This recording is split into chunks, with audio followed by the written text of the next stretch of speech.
Jack-o'-lantern.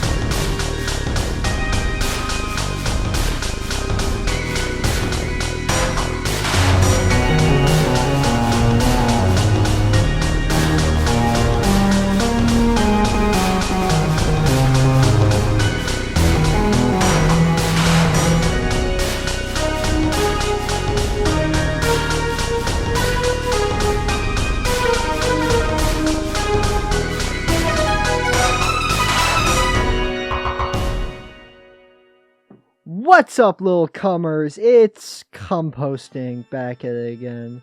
The world's most spooktacular podcast. I'm your host, as always, Rosa, joined by my spook co-host, Joku. I would scream louder, but that would probably peak the mic and not sound great. I'm a scream of a time. How's your spooktacular Halloween going? It's scary. Reddest Rosa? We have 4 scary back-to-back horrifying films. Bone-chilling movies. For this Halloween episode. Play a witch cackling sound effect. Now play a wolf howling. So remember what they say. The sexy wolf will get you. The sexy wolf strikes first. The sexy wolf strikes second. The hungry wolf strikes third. And the appalled wolf strikes first. And don't forget, the RuPaul wolf strikes fourth. How are you doing, Rosa, on this fine, spooky-tacular day? Frankly, I'm terrified. I'm terrified because this is the scariest freaking episode. Don't tell me we're talking about Terrifier. No, luckily. Thank God. Thank God. I had to watch, I was subjected to Terrifier 2 recently. Yikes. Yeah. I would kill myself in that situation. Yep.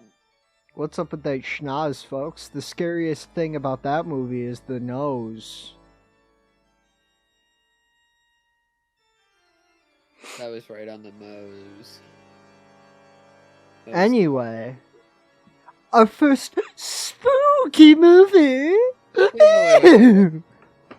Well, you got any plans for this Halloween? Nope.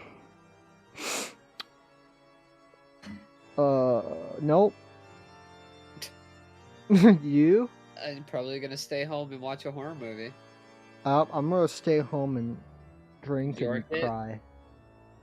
Did you know Halloween is the day that I picked my name and figured out I was a transgender. Oh, nice! Congratulations! Yeah. Happy Transiversity or whatever. Trans. If it makes you feel better, at the beginning of this month was mine, and at the end of the month is yours. Wow. Isn't that symbiotic? That's how you know it's the scariest month of the year. Yeah. Because it can happen to anyone. It can happen to your own children. Yeah. Stay vigilant out there. Stay vigilant. That's why Halloween is considered the gay holiday. Yeah, because they're hollowing my ween out. And why there's so much queerness in horror movies. Because gay people love scary things. Speaking of scary movies with homoerotic undertones, we watched 2024's The Apprentice, directed by Ali Abbasi. Yeah. Yep. It's a story about a young Donald Trump. The DJT! Young DJT! Greatest fucking president in U.S. history. 45, Bobby 47, God bless America. Get out there, get registered to vote. For 4 more years. You got a week left when this episode comes out. Yeah, you have a week left to register a vote. It's about Donald Trump and his mentor, Roy Cohn, in the 70s up through the 80s, about how the Donald became the Donald. Yeah. What were your thoughts? I thought it was good. I liked it. I thought I it was thought whatever. I thought there were aspects that were good. I'm torn on this movie. There's a lot that I like about it. There's a lot that I feel is kind of bad and cheesy. Not bad, but like whatever and kind of cheesy. Why don't we start with what we liked? Yeah. First thing I like. The movie looks pretty. Yeah. It looks good. It's a good looking movie. I like how it's shot, like the handheld style. The filter is fine. There's points where it doesn't work. Yeah. And it looks cheap. Like you just made a YouTube video and you put a filter on it. But aside from that, it looks good. I like it. Sebastian Stan, who plays Trump, and Jeremy Strong, who plays Roy Cohn, both great. Yeah. Especially Jeremy Strong. I love Jeremy Strong. Whatever he's playing a Roy, you know he's gonna bring some heat. Yeah. So love him. Looks like Enver Hoxha in this movie. Yeah, I thought Sebastian Stan and Jeremy Strong gave great performances with what they were given to work with. I will say, I felt like this is a movie about their relationship. Yeah, I feel Roy Cohn's not in it as much as he should be in it, you know?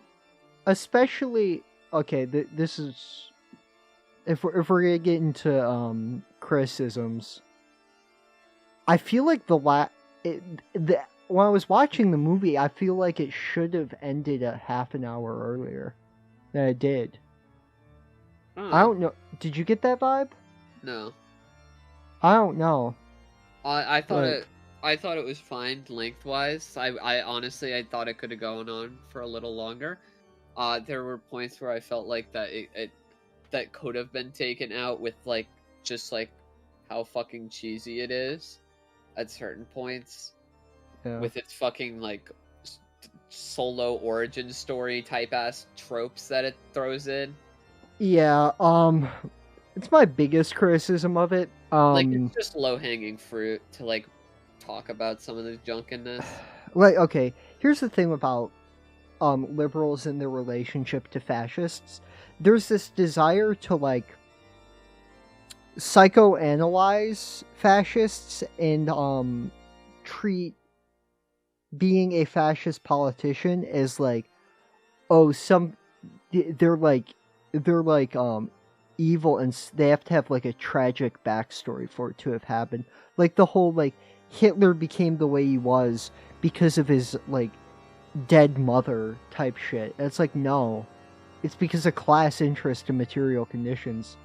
Yeah, like they're evil, but in a much more banal way than like they were turned into a Frankenstein's monster, which is what a lot of this movie is trying to go for, which comes off the thing that I do like about the movie, though, is that like it portrays Trump and humanizes him, because at least within our lifetime, you can say that like the what we've seen from Donald Trump in the public sphere is that he talks in a funny voice, he does very strange mannerisms, he says the craziest remarks.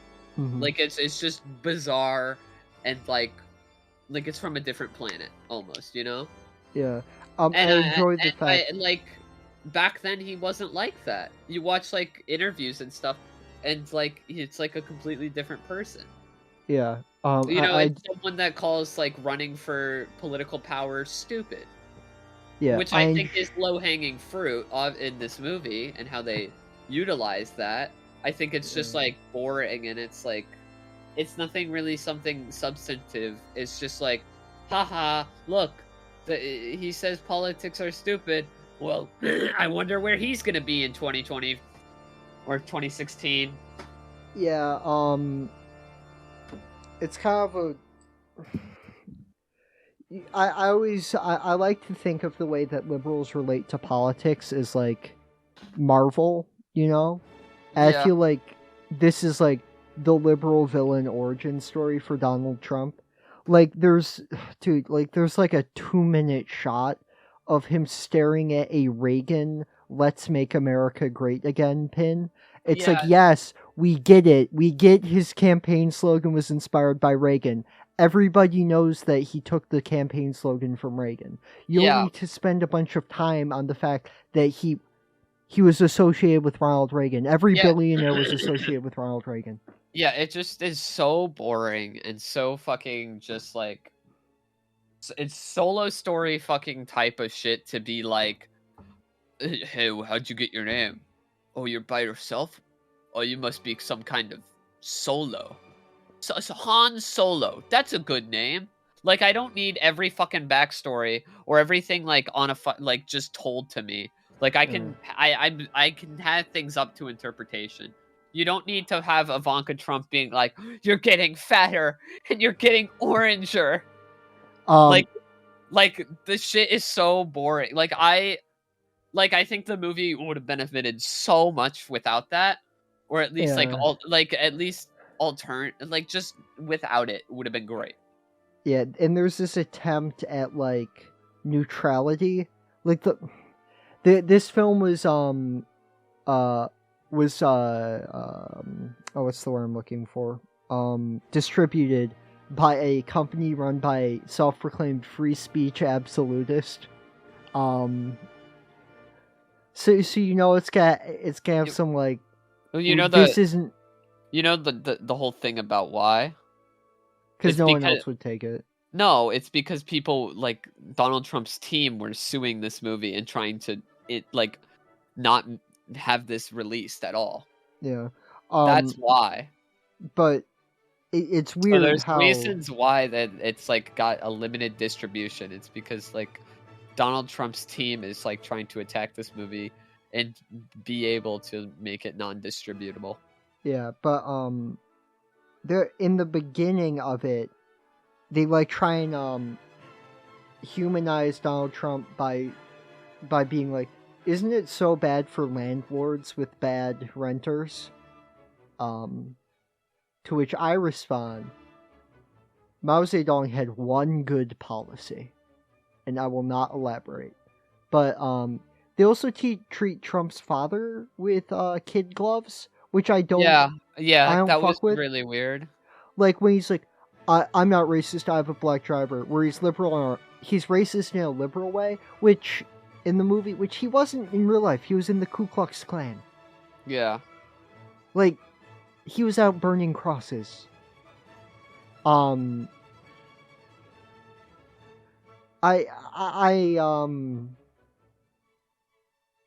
then there are things like everything to do with Jeremy Strong as Roy Cohn. I enjoyed thoroughly. Yeah. I just wish there was more because this is definitely a movie about their relationship between one another, and then it kind of tapers off after the hour mark. He's such a complicated figure in New York City politics, like a crooked, like mob lawyer. Like he's such an interesting guy. Yeah. And I feel like it's kind of missed on in this movie. Like they dive a little bit into it, but they wanted to make it a film about Trump first and him second. But I think it would have been better as keeping it about the relationship, because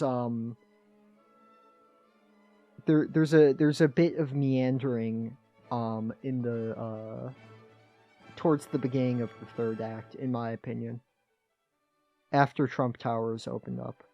Yeah.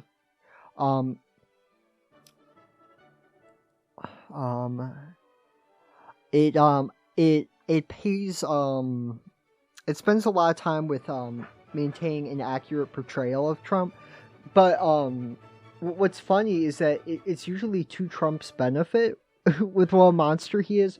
For example, trigger warning, he rapes his wife in the movie, which he did in real life, according to a court case and Ivana's testimony, who I believe, he sexually assaulted her, and I read her statement in the court, far more brutal than what was portrayed in the movie, which is interesting. I get that you can only go so far, but it's interesting that he's more monstrous than what the film portrays. Yeah. What else did you like about the movie? What else have we said? What have we said? We said camera work. We said acting, dialogue. I did like how they didn't do the voice. The voice would have been degrading for 2 hours. Yeah, they played Trump. They didn't do like an SNL thing. Yeah, I'm glad that they didn't. That shit would have been like terrible. And he does a good job playing.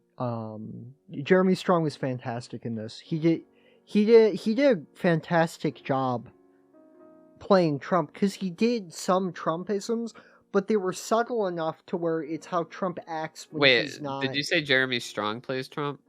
Sebastian Stan. Yeah.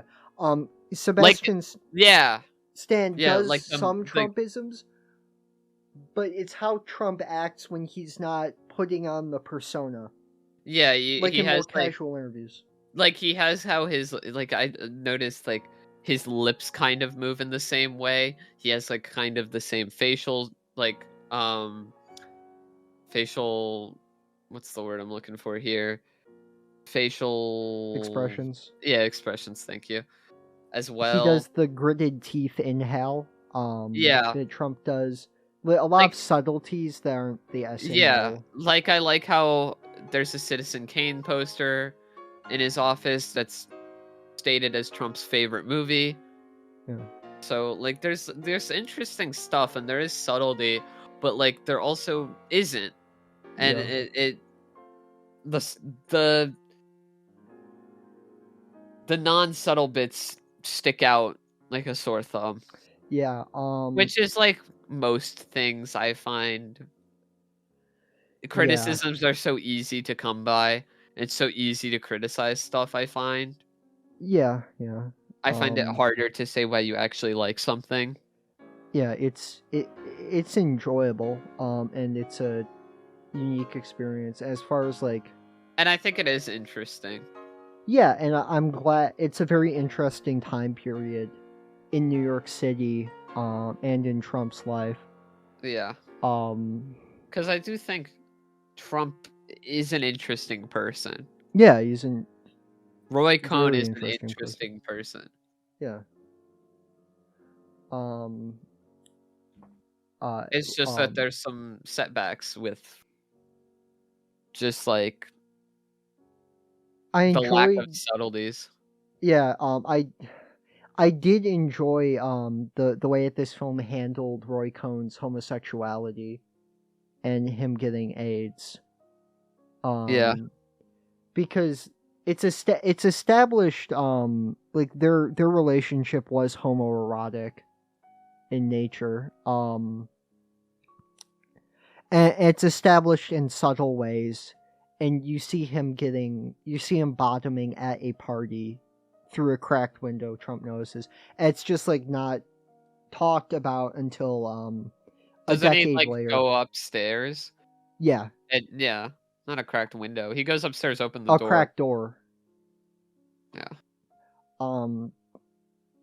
But it's treated with his homophobia is realistic, and yeah, it's about what it's like in real life. Yeah, it's definitely that internalized homophobia. You know. And I'm glad that they didn't do like an unrealistic version of Trump's homophobia, because Trump's take on queer people is interesting. You can tell he's disgusted by them, but he doesn't really mind it. Yeah, like you can tell he doesn't care about the trans shit. Like in one speech he was like, "You didn't even know what transgender was a month ago, but now I get a bunch of applause if I talk about it." Mm-hmm. The woke or whatever. Like he doesn't care. He's not. like he knew trans sex workers in the 70s in New York City, surely. Yeah. And like Roy Cohen was gay. He was disgusted by it. He was disgusted by AIDS out of homophobia, but like Yeah. it was in a realistic human way. Yeah. Which was a aspect of the movie that I did enjoy. I like the taper it off. Like, I think how the relationship ends is interesting. It also semi feels like kind of a Darth Vader thing, where it's like, oh, he's getting liposuction and he's getting his hair like surgery. Yeah, it ends with Trump. While Roy Cohen's funeral is happening at the same time. That was It's really like corny. it's like definitely like a Darth Vader moment kind of thing. It's like, whoa, it's freaking Frankenstein's Donald Trump monster. The Dark Lord is dead, and now his apprentice is now. Yeah. Trump gives Roy Cohen his fake diamond cufflets for his last birthday gift, which is true, and he did that really frequently. He would give people fake diamond cufflets with the name Trump embroidered on them, which is such a great gift. I think that's very funny. You should get like cufflinks for people, but like have them with your name in them. Yeah. Composting. I should get composting. But make them cardboard. That fake cardboard. Yeah, spray print it gold. Be like, they're solid gold. My solid gold cufflets. Actually, make it tungsten. Because tungsten's very dense. And tungsten is more expensive than gold. You realize that, right? I love tungsten. I wish I could have a tungsten cube. I wish I could have tungsten sphere. I wish I could have a tungsten ring. That'd be fully sick. I wish I had a tungsten burger body. Burger body. Do you want to rate it? Do we have anything else we want to say? Yeah, I thought it was okay. I'm giving it a 9.5 out of 15. 10.5 out of 15. That puts it a 20 out of 15, which means that it is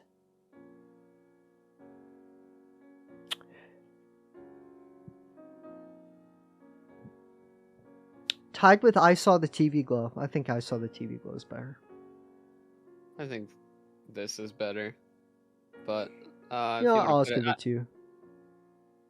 I wasn't finished. I was gonna say I'm fine with putting it under. I don't really care. It's up to you. I'll flip a coin. I don't care if you want. Okay, tails never fails. And it is tails. Tails never fails. Alright. Alright. I didn't really need to flip a coin.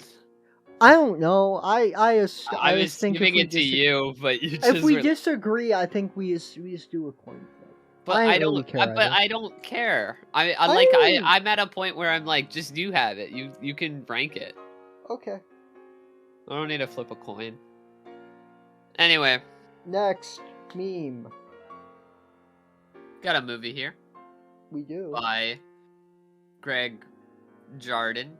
And my mouse is not working, so can't scroll down to my notes, but we have the movie. Greg. It's What's Inside. Came out this year. Yep. It is a science fiction. I don't know if you would consider it horror. Psychological thriller. It's horror in the same way that the Front Room is a horror movie. It's not really, but you could make some argument, I guess. Anyway. It was listed on Letterboxd as a horror. It's been since then it's no longer. But yeah, it is a science fiction type thriller. Has some Halloween vibes, I would say, for sure. Mm-hmm. What did you think of this movie?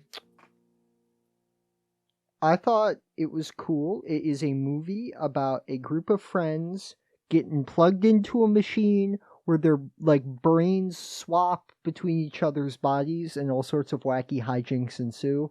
I thought it was good. The editing was marvelous. I love the editing. The editing is, dude. It's so good. Like it's not. It's in a way that it's not. It doesn't come off as pretentious, and like it feels so stylistically its own. Like it feels so. It feels so realized without being pretentious and flashy. You know. Yeah, the edit. It was so It was fucked up how good the editing was. You know, he did the editing. The director. Yeah, he wrote it and edited it. Wow. Yeah. The editing stood head and shoulders above. Yeah. Anything else in this movie. Which made a bit. Some of the issues we'll get to kind of stand out more, but we'll get to that. And the soundtrack. Awesome. Killer soundtrack. I enjoyed the score immensely. Yeah. I liked... I felt like that this worked better than other body switch movies. It didn't really like rely on the whole fucking like gender dynamics of it all, which is like a boring trope, along with like the teen comedy aspects where it can feel almost falling in the same tropes, you know? Yeah. With like modern Zoomer fucking movies, they kind of just are boring and have no substance whatsoever. But I'm glad to say that it doesn't rely on these. It wasn't tropey. Yeah, and I really appreciated that, and it made it more engaging and more interesting.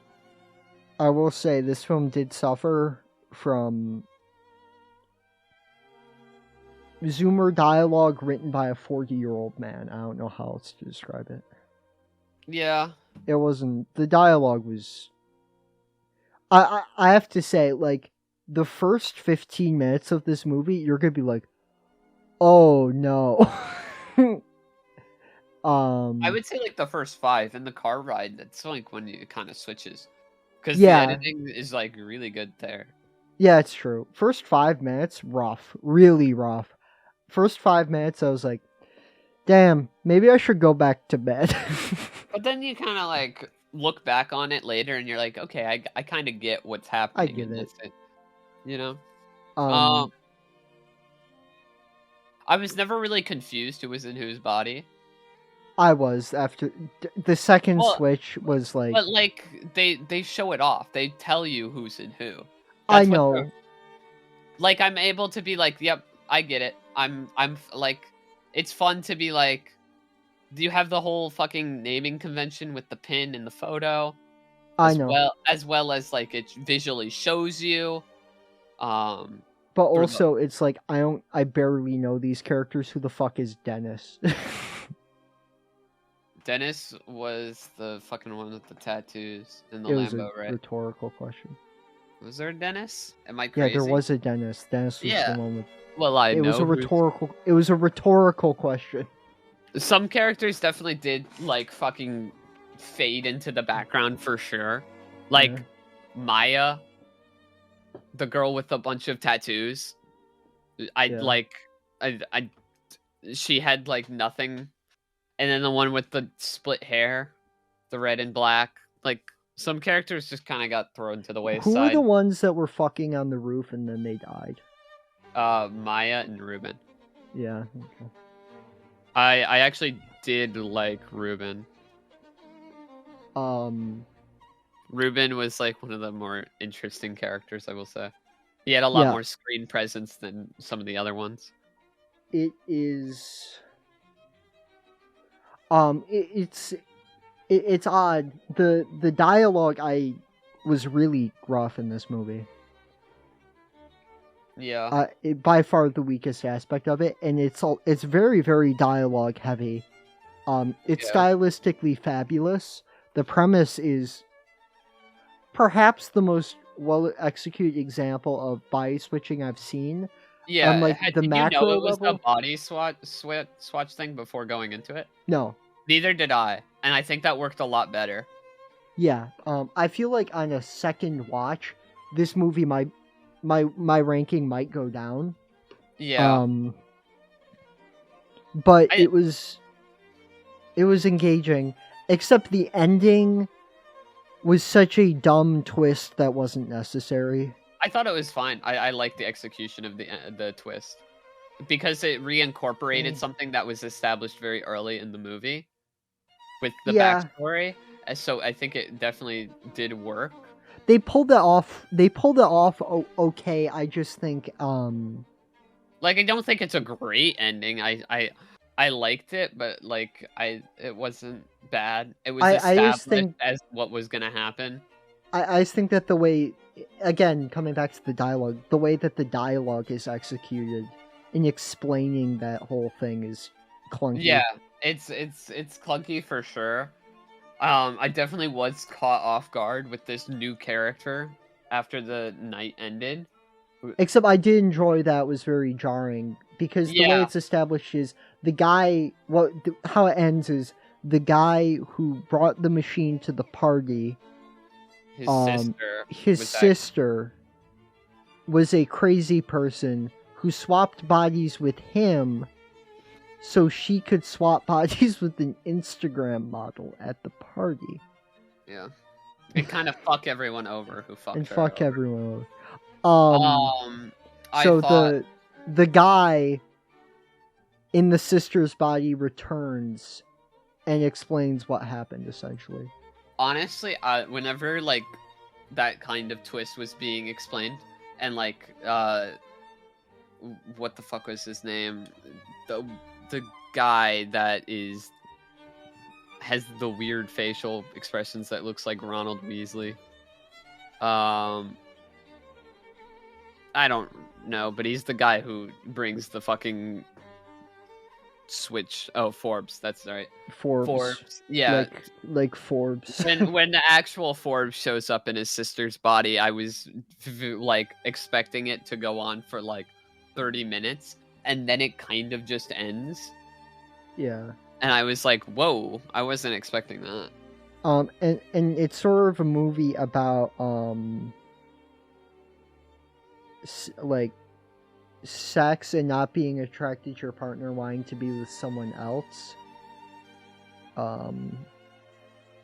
Yeah, I think it's interesting. Yeah, I think I think that, like, I think you could make the argument that we're kind of in a throwaway culture, you know?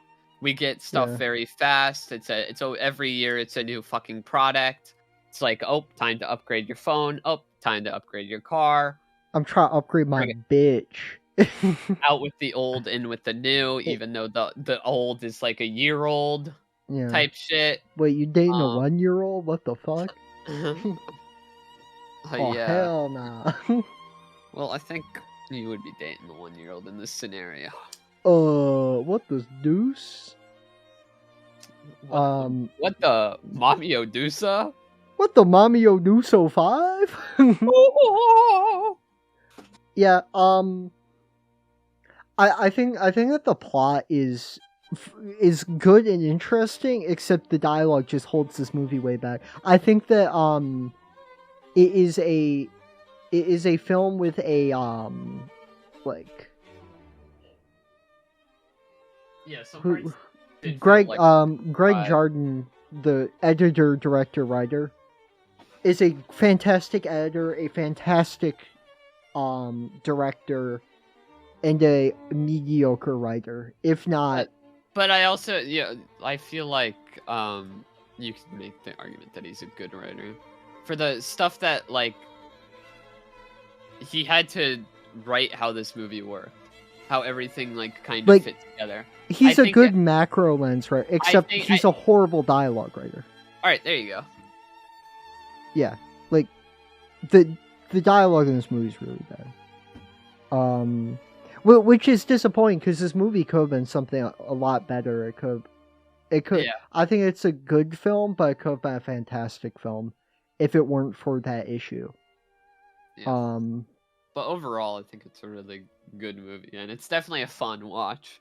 Yeah, and everyone does a good job working with what they've got to work with. Yeah, and it's fun trying to see the other actors try to do the other actors, you know? Yeah. Try to play them.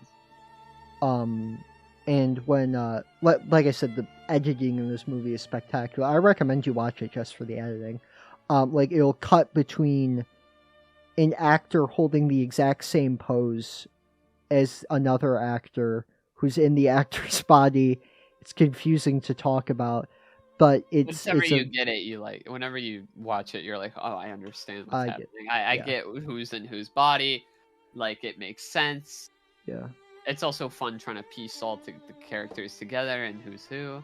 Yeah. You know? It reminded me a bit of Knives Out. Yeah. It's good. It's got some camp. It's a good Halloween movie to watch with the friends. Yep. I think. Yeah. Some other offhanded criticisms I have is that, like, part of it, I look at it and I just see kind of a film studio. I'm like looking at the backgrounds and I'm like, these are kind of bland backgrounds that don't look real. Like, that just kind of tapers off, and it's just whatever. And then the weird horror mansion they ain't really do much with. It's like, oh, horror set piece.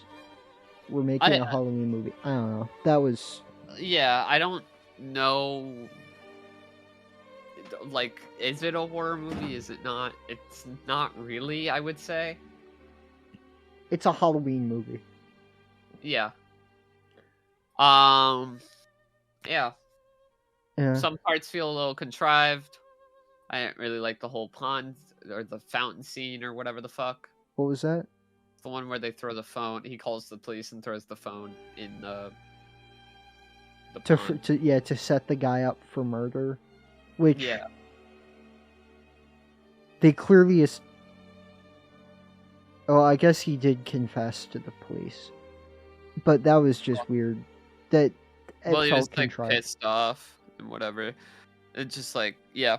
You got anything else you want to say? Yeah. This is a really great, really good execution of the premise. Broadly, atrocious dialogue, fantastic editing, fantastic direction. It makes me sad because it could have been something a lot better, but I look forward to see what Greg Jardin directs and especially edits in the future. I would like to give it a 10.5. I also give it a 10.5.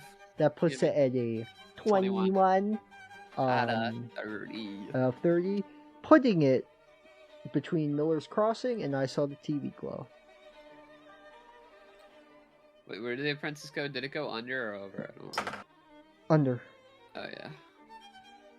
Alright. You want to introduce our next movie that we watched? Our next spooktacular, spooky movie? Yep. Flesh Simulator, YouTuber, musician, and now documentarian, made a little documentary film called Serial Killing for Fun and Profit, about an FBI pedophile mass murder ring involving John Wayne Gacy and a bunch of other people. It's like, damn. Fuck the government. Yeah. I thought it was good. I thought it was fine. Most of my issues with it are technical issues. We can get into that now, or we could talk about what we liked first. Why don't we talk about what we liked? Yeah. This is like a zero budget documentary. And he makes it visually engaging throughout. And I enjoyed his music choices in the background. He does harsh ambient stuff in the background throughout most of it, which really adds to the spooky, scary ambiance. And there's some hardcore and underground metal bands featured on the soundtrack. And the sound selection is great, fits, I enjoy it. I enjoyed the visual guide of the cork board, the schizophrenic red string board. And I think it was well researched. A lot of it's based off of a book. What is the title of the book? I'm checking to see what the title of the book was, because I didn't write down the title of the book. You talk about what you like while I look and see what book it was. Alright. I thought I liked the ambience of the film. Like, I liked his music within it. It kind of fit the tone of it and made it just a little bit more like bleak with its presentation, along with the subject matter, kind of giving it this dark, repulsive feel of it. So tonally, I think it was on point. The information was fine. There were points where it kind of missed for me. After a while of just hearing this is kind of hard. I'm not the biggest true crime person, and this can kind of feel like, I guess I don't like saying this, but it can feel like an elevated true crime. Yeah. Handled better. It's just not my thing. It's based on Simon Dovey's book Eye of the Chickenhawk. I think it's true crime adjacent. Yeah. I think it's one of the best quote unquote true crime documentaries I've seen in recent memory, because I wouldn't even consider it a true crime documentary. It at no point feels exploitative. It is just like a description of events. Yeah. It does feel just like something that Flesh Simulator just was very interested in, and kind of, he does say that like it's just something that he's kind of researched for the past 2 years. Yeah, because he's made videos on the subject of the Finders, the group that carried out the creating of like the snuff films and the murders, which is what the film is about, which we're not gonna get super into for obvious reasons. But he's been making videos on the subject for like a couple of years now. Yeah. What were your issues with the movie? Every guest that he had, everyone's mic picked up the white noise in the background, and it was so distracting. And one of them you could only hear through the left audio channel. Yeah, every guest speaker just like their audio sounded bad. Even Flesh Simulators at points, when it was a cutaway to the remarks Flesh Simulator, the audio in that one also sounded bad. I get that might be a stylistic choice, but I don't think so. Yeah. But the guest's audio, yeah, not good. I get there's only so much you can do. Yeah. But noise gate. Camera work was fine. I didn't really like the title cards personally. Yeah. I'm not a huge fan of the poster of this. There is blood splatter on the cereal, and it almost makes it look like a 6. Because it covers up part of the S. You can put it up on screen if you want, but yeah. Same with the G. The G looks like a 0, but that's just me nitpicking a poster. A poster, and that doesn't have. Yeah, I know. I'm trying to say that. Okay. I'm just nitpicking at stuff. Visually, I thought it was fine. I kind of wish it was a little bit more, and there was more people that were talked to and reached out to about this instead of what felt like kind of friends, I guess. I feel like talking to people that were around this could have been a lot more interesting, and it kind of suffers from not having that. I know that Flesh Simulator said that he tried to reach out, but did not get a reply. So, I mean, obviously an attempt was made, but without it, it kind of just feels like somebody talking about information that they found.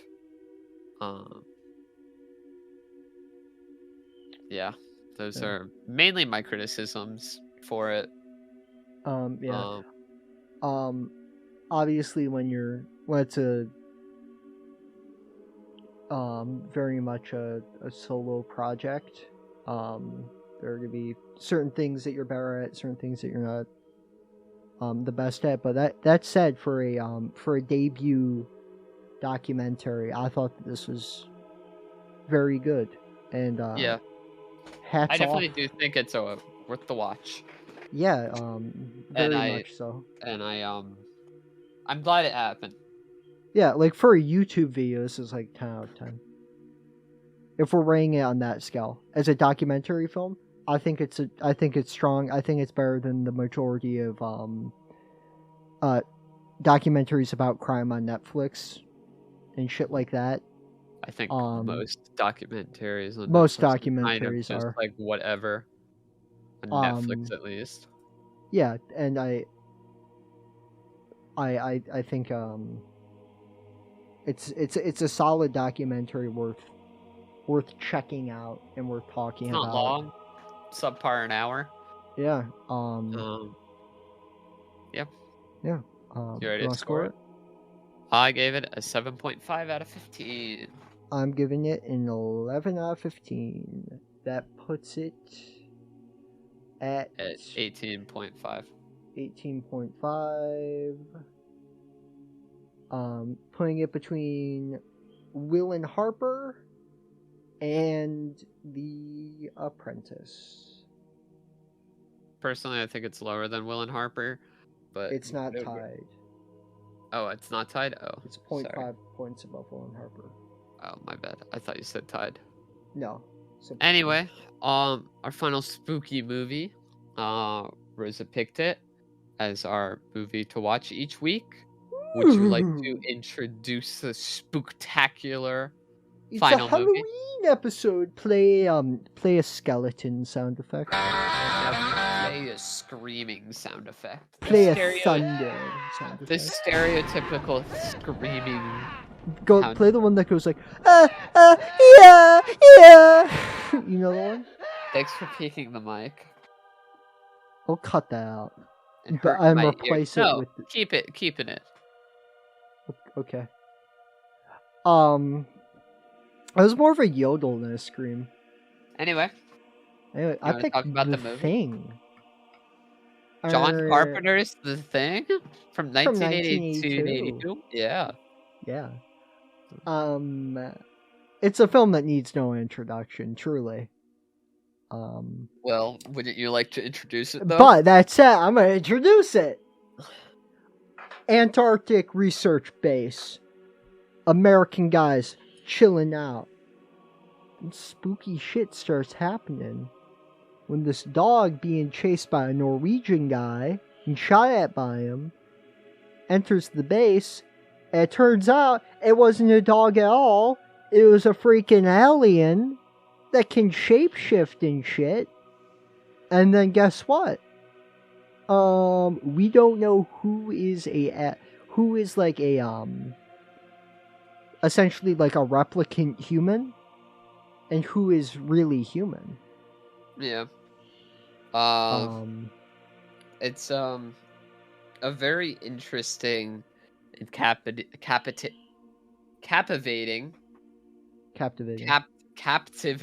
I cannot speak.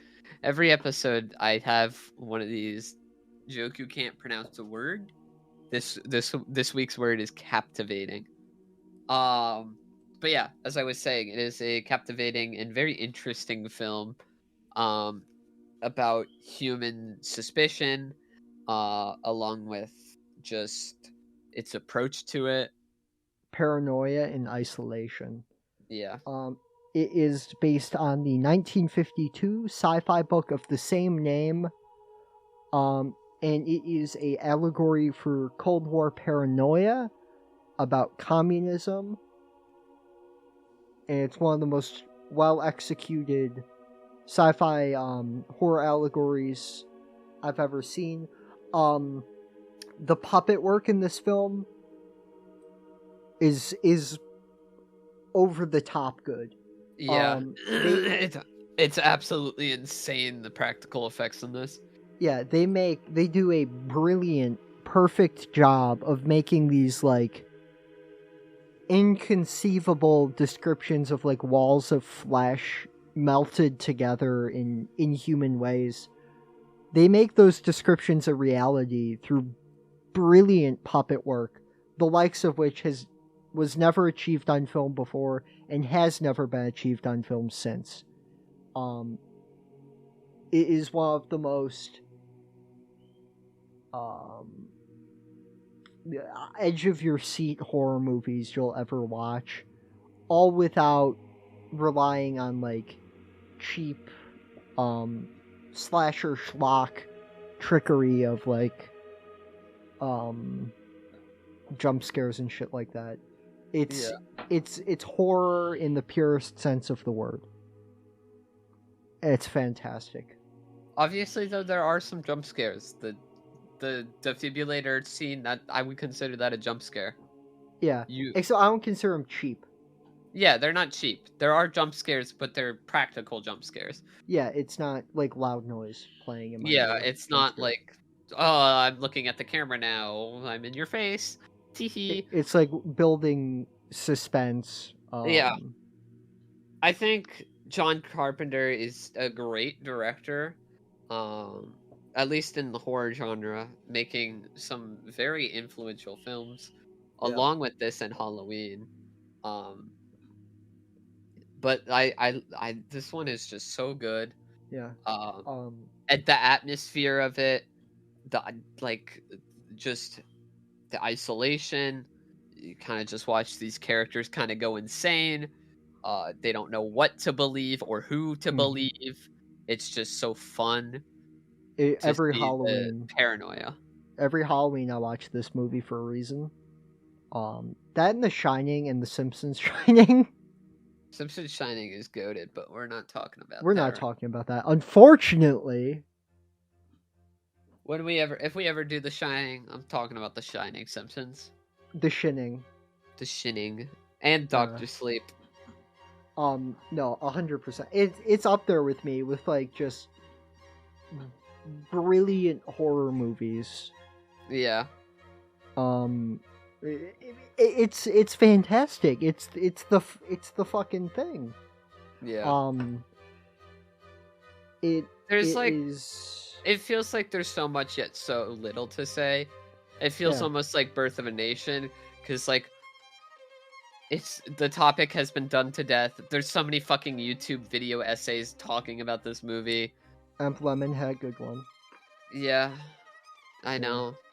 There's a lot that's already been said. It feels almost impossible to say anything that hasn't already been said about this. Yeah, it revolutionized the genre. Like it continues to be like the primary inspiration for media to this day. Like you look at films like Knives Out, which we touched on. That sort of suspense, the way they achieve that, totally the thing. You have games like Among Us, which are purely inspired by this film, and achieved that in a cool adaptation kind of way. Like, I mean, there, if I recall correctly, isn't there like an Antarctic research-based map in the game? Yeah, there is. Yeah, like very obvious inspiration there. Games like Alien Isolation, the Alien franchise, the whole fucking Alien franchise. Like, Alien came out before this. I'm saying after. Well, what do you mean? The Alien franchise after this movie came out was inspired by this film. The movies that came out in the franchise after this movie came out. Like which ones in particular? Romulus would be one I cite. I mean, I guess. I don't know. It just feels like it's just trying to do more Alien. I don't know. Personally, I don't think it really inspired. Let's not get caught up on the point. The point is, I don't think it inspired Alien. Okay, I do. Bad example. Whatever. Point is, this inspired a lot of shit. Yeah, good fucking very movie. Influential. Yeah. Do you have any criticisms of the movie? I do. Yep. There are some points with green screens that aren't bad. They're just noticeable. The whole fucking building the spaceship under the cabin it works, yet it doesn't. It's a little weird, but it makes sense with its weirdness. Do you have any? The way that they go about defeating the alien is inconsistent and weird, which makes sense because they don't know. That's part of the mystery of it, but can make it feel contrived at points. But even then, that's a mild thing. Yeah. I wouldn't consider a perfect film, but I would consider it one of the greatest horror films of all time. Yeah. Want to score it? Yeah. Do you want to go first? Oh, before we score it, actually, I did watch the 2011 thing in preparation. And I did, just like Marley and me, I do have an italics little statement prepared. And I'm just going to read it here. Pointless rehash of the first one, but everything looks worse. Instead of opting for practical effects, they chose to go with CGI, which makes it come off as feeling lazy. So yeah. I honestly don't think 2011's worth your time. I would say maybe Resurrection. Any Alien film is better than this. If you're looking for some sci-fi horror isolation. I don't get remaking films that are that close to perfection. Like, they're doing a remake of American Psycho. Are you kidding me? Why remake a film that's near perfect? Why I don't know why there's this reflex in the part of Hollywood. It would be like saying we should remake a Da Vinci painting. You don't remake a Da Vinci painting. Yeah. It's ridiculous. It's like saying, "Oh, let's remake Vincent van Gogh's self-portrait." What the fuck? My problem with it is it's not a remake in the way that you would think, Friday the 13th or the Rob Zombie Halloween. It's the Norwegian base and how it collapsed. So it has an interesting premise, but I don't need it. It's unnecessary. I get all the visual storytelling within it, and I don't need to. I can make my own interpretations. I don't need its weird, stupid. It's like those weird, AI paintings where the Mona Lisa is expanded outwards to see what you don't see in the painting, and it's just unnecessary and looks worse. Yeah. Damn, hearing that there was gonna be that the American Psycho remake got announced, that ruined my morning. It's like, why the fuck? I'm at a point where I'm just kind of expected by this Hollywood kind of maneuvers. It's kind of whatever. In reality, though, we see this in history, and just in anything, the cream of the crop, the better will stand the test of time. There's a reason you don't talk about the 50s thing or the 2011s thing. You talk about the 80s thing. Whoever talks about the 50s thing? Did you know there was a 50s thing movie? Yeah. It's just like nobody gives a shit. They weren't they didn't have the budget to make inconceivable walls of flesh conceivable. And they also didn't have the budget for CGI fucking Resident Evil shit. In the 2011. Yeah. Anyway, I'm gonna score it. I am giving this movie. Why am I doing the Donald Trump jerking off two people dance? I don't know. But how about you jerk out your score? 13.5. Oh, I'm agreeing with that. I'm gonna give it a 13.5 too. That gives it a 27. 27 out of 30. 0.5 points above Dancer in the Dark, and 0.5 behind the zone of interest. Is that our number 4? This makes our number 6 movie. Damn, Zone of Interest got knocked out of top 4. Yeah, our top 4 is Grand Budapest Hotel, Poor Things, Doctor Strangelove, and La Haine. Yeah. Good movie. Which one? The Thing? All of them. All of those movies I named, and The Thing.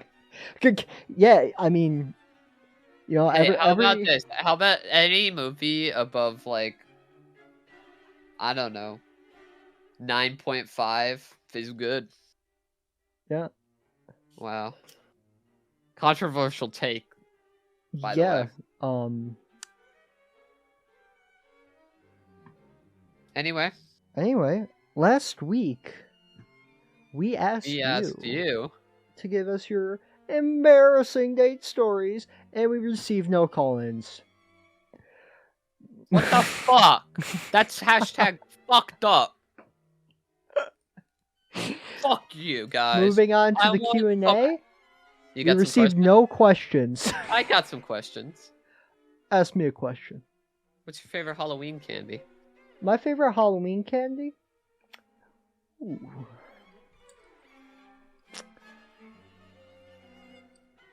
Well, you think of that, I'll say mine.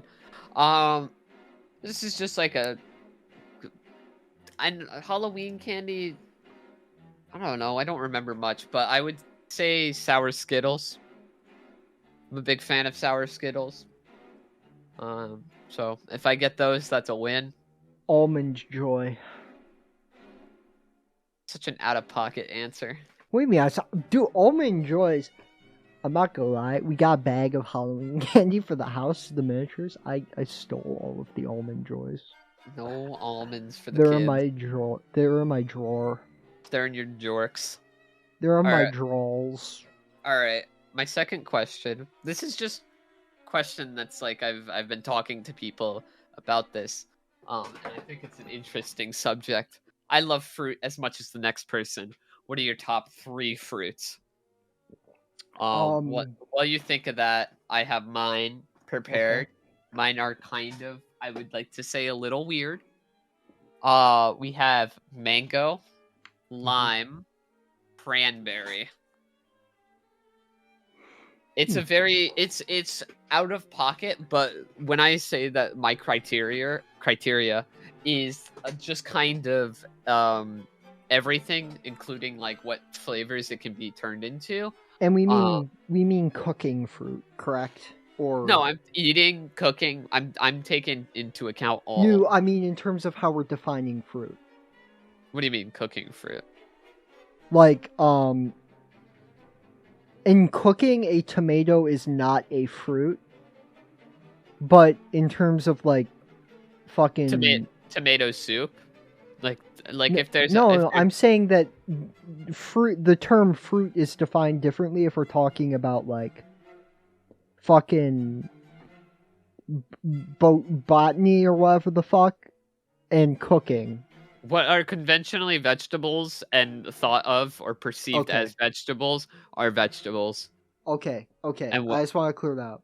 Because if we're talking like botany, I would tomatoes, say tomato is like the one where you kind of get to choose. You can pick your I'm side. not gonna count it.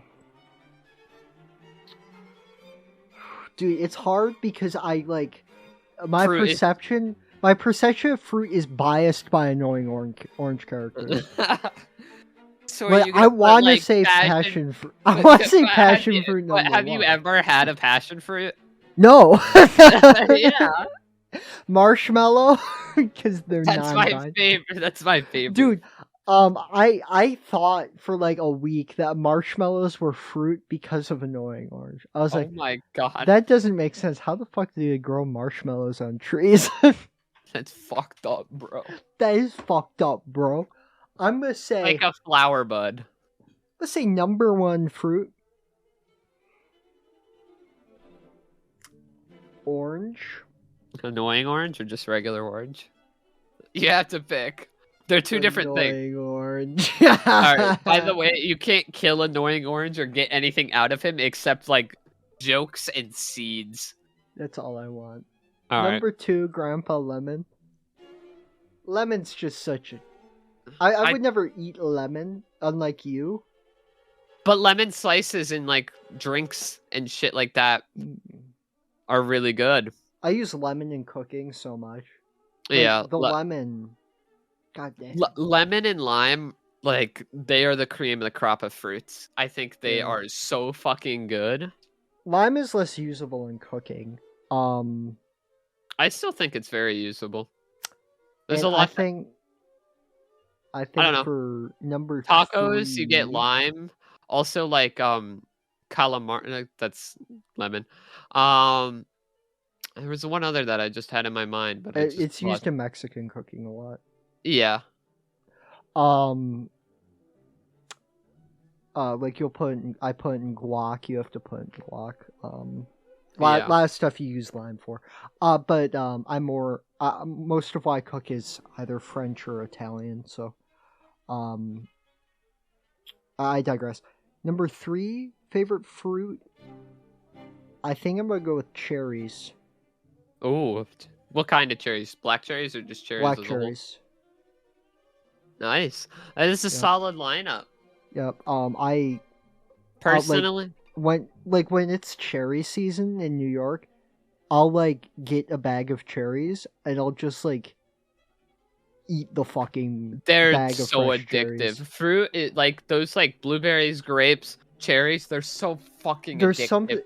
There's something nostalgic about spitting cherry pits into some dirt, eating them out of the bag outside, and being like, maybe a cherry tree will grow. Yeah. How do you like your cherries? I like mine super hard, like a dick. I like mine like you don't want the cock rock hard. You want that a little bit. You want a chub. Yeah, that's how I like them.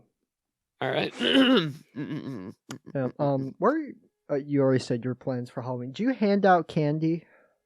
Sometimes depends on how I'm feeling. You know. It depends on the color of the kid, is what you were saying earlier. Depends on the costume. Oh. I judge a kid's costume, not their skin tone. I had a dream people will judge by the content of the Halloween costume. Do you think you could get away with blackface on Halloween? If I dress up as MLK, yeah. Oh, yeah. You got any more questions? Wait, I'm not going to tell that story. I think you should tell the story. It's not about me, it's about someone close to me. I think you should tell the story. Who dressed up as a Jamaican for Halloween. Ooh. Jamaican me crazy. It's my uncle. Ooh. Didn't age well. Did not age well. Wait, your uncle or the Halloween costume? My uncle dressed up as a Jamaican for Halloween. I thought you were saying your uncle didn't age well. Well, no, he's aged gracefully, actually. Oh, okay, that's good. That costume didn't, though. Oh, yeah. Probably in the trash. He'll like talk about regrettably every Halloween season. He's like, yeah, I had a Halloween costume once. at least he regretted, I guess. No, he's like super progressive. Like, so he doesn't give a shit. He's just a punk. So he was like being edgy. You know, Jamaican be crazy. Jamaican be crazy. Jarman be crazy. Jarman, dude, let me out! Let me out! Jarman. Do you think give him a copy of feature film? Jarman. Girl finds out she's adopted. Girl finds out she's in a jar. Wait a second. Get me out of here. Hey, get me out of here. I'm in a jar. Just like a jar, just like a door. Your door specifically, which is a jar. What about a boy band, or whatever the fuck that... Boy in a band? A boy I was never taught what laws there are. I was never taught what laws there are. Let me repeat. I was not taught the laws of the country I live in. Alright. He's a nonce, as they say in England. Cheerio, dipper-dopper-dee. Dipper-toy? Anyway, do you have any... Do you want to come up with a quick question? Serious question? That's sure, not like some stupid question that I would ask. I already asked you if you remembered Squigga the Square Pumpkin. I don't. Squiggly? Squigga? Squiggly? Spookily? Spooka? Some of those words I don't think you can say anymore. Oh, no! I thought about that! That's not good! I said something bad! Oh, no! What's it called? I'm looking up. Maybe he is named Squigga the Square Pumpkin. Squig.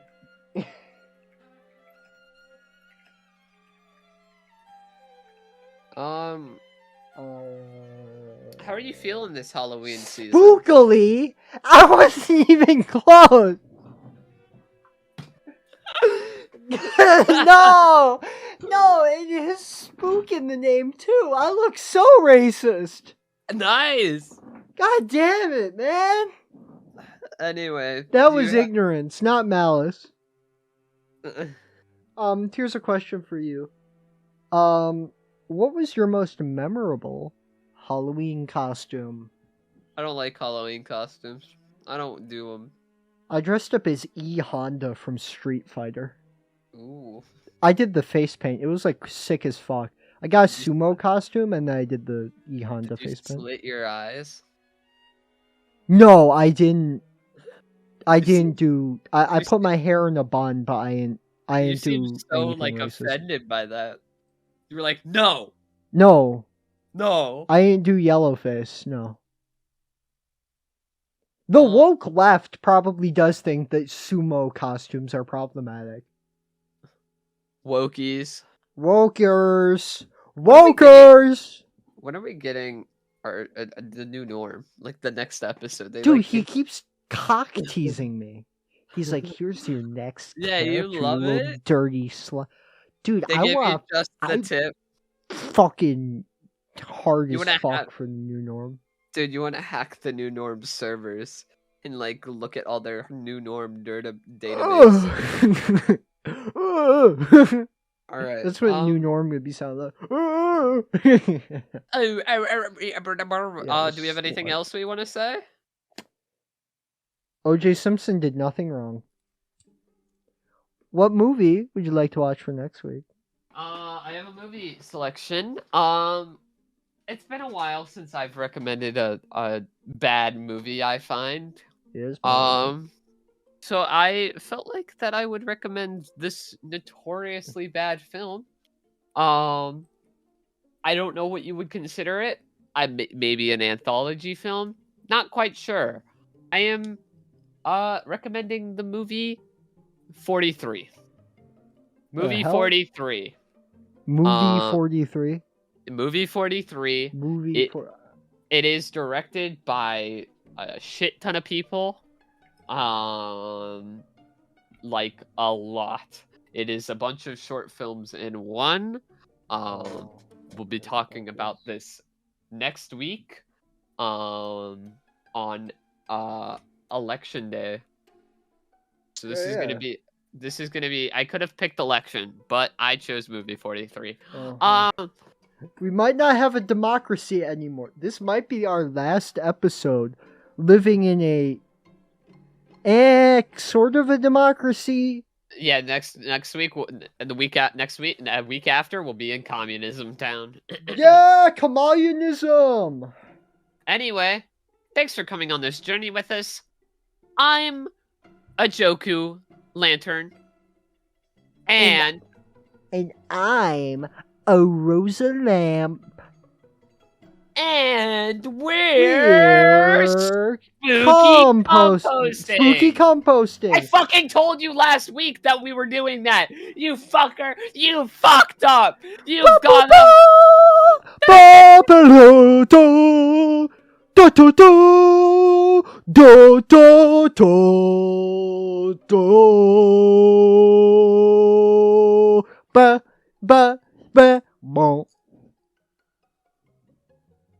Oh yeah, Darla. Oh yeah, Vector.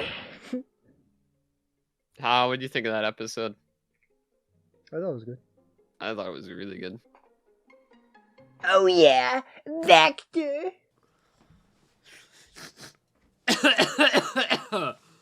Rosa's in the bathroom again, so I'm gonna sing a little ballad for you.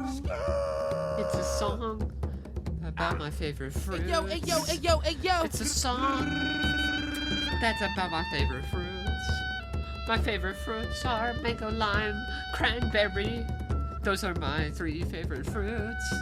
We'll talk about this later in the podcast when I ask the Rosa the question. Hopefully they don't put this to the very end, but maybe they might put it as an intro. Who fucking knows? Who fucking knows? Rosa's taking a man dump while I sip on my Red Bull. Rosa's kinda crazy with it. She plays Fortnite, hitting dubs every fucking night. In the toilet, Rosa takes a poopy. We know it's all wrong. We know it's all right.